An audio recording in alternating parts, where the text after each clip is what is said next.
Hello friends, कैसे हैं आप लोग। आशा करते हैं कि आप बेहतरीन होंगे, अच्छे होंगे। आइए दोस्तों, आज मैं आप सभी को ऐसा प्रश्न बताने वाला हूं जो हर साल परीक्षा में पूछा जाता है, हर साल बोर्ड एग्जाम में आता है। दोस्तों ऐसा प्रश्न देखिए, मात्र 12 प्रश्न है मेरे पास, केवल 12 ऐसे प्रश्न हैं जिनमें से 4 नंबर तो आपका पक्का होने वाला है। दोस्तों 4 नंबर पक्का होने वाला। ये 12 प्रश्न इतने महत्वपूर्ण प्रश्न हैं कि आप प्रीवियस जितने भी क्वेश्चन हैं आप एक बार उसको देखें। हर साल इसमें से 12 प्रश्नों में से कोई ना कोई 3 क्वेश्चन हमेशा दे दिया जाता है। कुछ इस पर आधारित प्रश्न बनाया जाता है, जैसे कि सिक्के उछालने पर, पासा उछालने पर, ताश से संबंधित अगले वीडियो में बताऊंगा। दोस्तों ये है बस आपका कुछ महत्वपूर्ण ऑब्जेक्टिव प्रश्न जो बड़े ही महत्वपूर्ण माने जाते हैं। चलिए आइए देखिए, ध्यान से देखिएगा इसको। पहला प्रश्न आप देख सकते हैं कि मैंने लिखा है कि असंभव घटना की प्रायिकता होती है। बताइए असंभव घटना की प्रायिकता का मान कितना होता है। कोई पूछे, देखिए बोर्ड एग्जाम हर साल पूछा जाता है। यहाँ लिखा गया असंभव घटना की प्रायिकता। असंभव घटना की प्रायिकता का मान हमेशा क्या होता है, 0 होता है। असंभव घटना की प्रायिकता का मान कितना होता है, हमेशा याद रखिएगा, असंभव घटना की प्रायिकता का मान होता है 0। ठीक है। अब देखिए प्रश्न संख्या 2 में कहा गया है संभव घटना की प्रायिकता होती है। संभव घटना की प्रायिकता का मान कितना होता है, तो उसका मान होता है, हमेशा याद रखिएगा, कितना, 1 होता है। जो निश्चित घटना जिसका होना संभव है वहाँ 1 होता है, जो संभव नहीं है वहाँ उसका मान कितना होता है, 0। ठीक है। अब देखिए निश्चित घटना की प्रायिकता का मान कितना होता है। अगर कोई पूछे निश्चित घटना की प्रायिकता होती है कितनी होती है, तो निश्चित घटना की प्रायिकता या संभव घटना की प्रायिकता, अगर आपसे पूछा जाए निश्चित घटना की प्रायिकता या संभव घटना की प्रायिकता, ये दोनों का मान कितना होता है, क्योंकि निश्चित और संभव दोनों यानी कि हो सकने वाला, संभव है यानी कोई काम आप करते हैं तो मान लीजिए कि आप कहते हैं कि हमसे ये संभव हो जाएगा।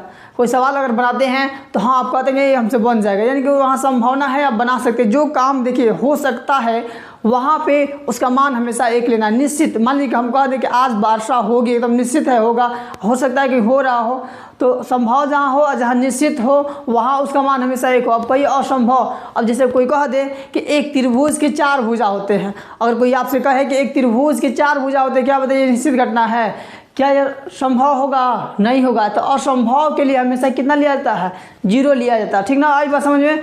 यहाँ अगर अनिश्चित, अनिश्चित का अर्थ होता है अनिश्चित, न निश्चित यानी जिसका कोई निश्चित नहीं हो। अनिश्चित घटना की प्रायिकता कितनी होती है। अब हम बताते हैं कि अनिश्चित, जैसे कि कहा दिया जाए आपसे, अभी हमने कहा क्या कि एक त्रिभुज के 4 भुजा होते हैं, क्या यह संभव है, क्या संभव है। एक त्रिभुज की 4 भुजा होते हैं, क्या ये निश्चित है या निश्चित नहीं है। देखिए जिस प्रकार से कोई अनिश्चित वाली जो बातें होती है, अनिश्चित घटना, वहाँ अनिश्चित घटना पर क्या होगा, वहाँ क्या होता है, अनिश्चित के लिए 0, जो हो ही नहीं सकता उसका क्या अर्थ होता है, वहाँ पे उसका मान 0 होता है। जो संभावना होगा उसका क्या होता है, 1, यानी कि 4 प्रश्न में से 1 प्रश्न हमेशा आता है। ठीक है, ध्यान से याद कर लेना। ठीक है, देखिए प्रश्न संख्या 5 में पूछा गया आपसे, यदि ई कोई घटना हो तो पीई प्लस पीई बार इसका मतलब होता है। इसको हम पढ़ते पीई यानी कि किसी घटना के घटित होने की प्रायिकता, और इसका अर्थ होता है किसी घटना के घटित नहीं होने की प्रायिकता, यानी कि कोई घटना घटेगा उसकी प्रायिकता और कोई घटना नहीं घटेगा उसकी प्रायिकता, दोनों का योग कोई पूछे तो कितना बताइएगा, उसका अर्थ होता है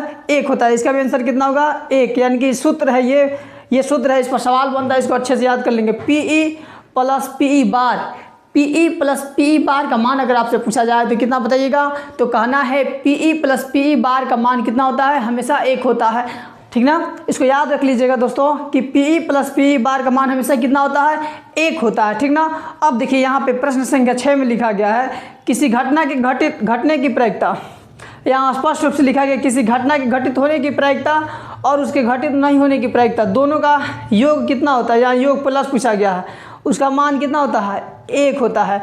यानी कि पीई प्लस पीई बार बराबर भी 1 होता है, और किसी घटना के घटित होने की प्रायिकता और किसी घटना घटित नहीं होने की प्रायिकता का भी योगफल कितना होता है, 1 होता है। याद रहेगा ना, याद कर लीजिए, हर हाल में याद कर लेना हो। ठीक ना, अगर अच्छा नंबर चाहते हैं तो आपको अच्छे तरह से याद करना होगा। ठीक है, आइए प्रश्न संख्या 7 देखते हैं। यहाँ दिया गया है किसी प्रयोग के सभी प्रारंभिक घटनाओं की प्रायिकता का योगफल कितना होता है, तो इसका भी आंसर कितना होगा, एक सब याद करने वाला प्रश्न है, इसको याद कर लेना हर हाल में। किसी प्रयोग के सभी प्रारंभिक घटनाओं की प्रायिकता का योगफल कितना होता है, 1 होता है। क्या याद करना है, किसी प्रयोग के सभी प्रारंभिक घटनाओं की प्रायिकताओं का योग कितना होता है, 1 होता है, याद रहेगा। आइए अब देखिए प्रश्न संख्या 8 में पूछा गया है किसी घटना की प्रायिकता जो है किससे बड़ी होती है या उसके बराबर। तो याद रखिएगा 0 से बड़ी या उसके बराबर और 1 से छोटी या उसके बराबर होता है। ये बहुत ही महत्वपूर्ण प्रश्न है दोस्तों। ये सारा का सारा प्रश्न आप देख रहे हैं, 12 तक प्रश्न है, ये बहुत ही महत्वपूर्ण माने जाते हैं। यकीन नहीं होता तो अपने क्लास टीचर से या फिर कोचिंग सेंटर में जाएं और सर लोग से पूछ लेंगे कि कितना महत्वपूर्ण प्रश्न है। ठीक है, आइए आगे देखते हैं। यहाँ पूछा गया एक पासे को एक बार फेंकने में संभव परिणाम होते हैं। बताइए, एक जो पासा उछाला जाता है, पासा आप जानते होंगे, आप खेलते हैं लूडो वुडो जो देखे वो लकड़ी का पहले आता था, अब यानी कि अब तो आता है 4 कोना वाला घन की तरह जिसमें 1 2 3 4 5 6 तक लिखा रहता है। तो करें एक पासे को एक बार फेंकने में संभव परिणाम कितने होते हैं। याद रखिएगा 6। ये बहुत ही महत्वपूर्ण है प्रश्न। ये कौन कौन होता है पता है ना, 1 होता है, 2 होता है, 3 होता है, 4 होता है, 5 होता है, 6 होता है। बस एक पासे को एक बार फेंकने पर संभव परिणाम कितने होते हैं, 6 होते हैं। लेकिन यहाँ 2 पासे को एक बार फेंकने पर तो यानी कि 6 × 6 प्रयोग 2 बार किया, कितना हो जाएगा इसका आंसर। इसका याद हो 36। याद रखिएगा एक पासे को एक बार फेंकने में संभव परिणाम कितने होते हैं, 6, और 2 पासे को फेंकने पर एक बार फेंकने पर कितना होता है, उसका संभव परिणाम कितने होते हैं, 36 होता है। और एक सिक्के को उछालने में संभव परिणाम संख्या कितनी होती है, कितना 2 होता है। एक सिक्का जब हम उछालते हैं तो उसका संभव परिणाम कितना होता है, 2 होता है।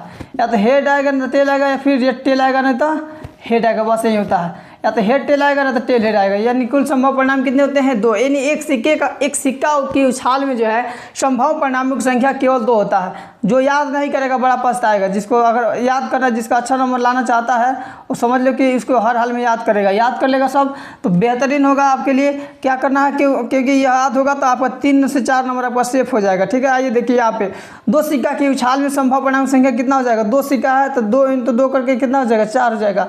और यही 3 सिक्का रहता, यहाँ पे 2 सिक्का है, यहाँ पे 3 सिक्का की बात करता। 3 सिक्का के बारे में कहा रहता तो क्या लिखते हैं 3 सिक्का के बारे में, तो कुल संभव परिणाम 2 × 2 × 2 करके कितना लिखते हैं हम, 8। 3 सिक्का के लिए 8 होता है, 1 सिक्का के लिए 2 सिक्का के लिए 4 और 3 सिक्का के लिए कितना हो जाएगा, 8। ये 12 प्रश्नों को आपको खूब बढ़िया से याद कर लेना है ताकि आपका 3 से 4 नंबर आज ही सेफ हो जाए। ठीक ना, चलिए फिर मिलते हैं। अब अगला जो वीडियो बनाऊंगा ये ताश से संबंधित होगा, ताश के बारे में बताऊंगा। ताश से भी हर साल 2 नंबर का प्रश्न आता है। ठीक है, पहले ऑब्जेक्टिव बता ही रहा हूँ, पहले समझाऊंगा ताश के बारे में, कितने पत्ते होते हैं, क्या क्या होते हैं, बहुत सारी चीज़ें उसमें जानकारी छुपी। ठीक है, कल। ठीक है।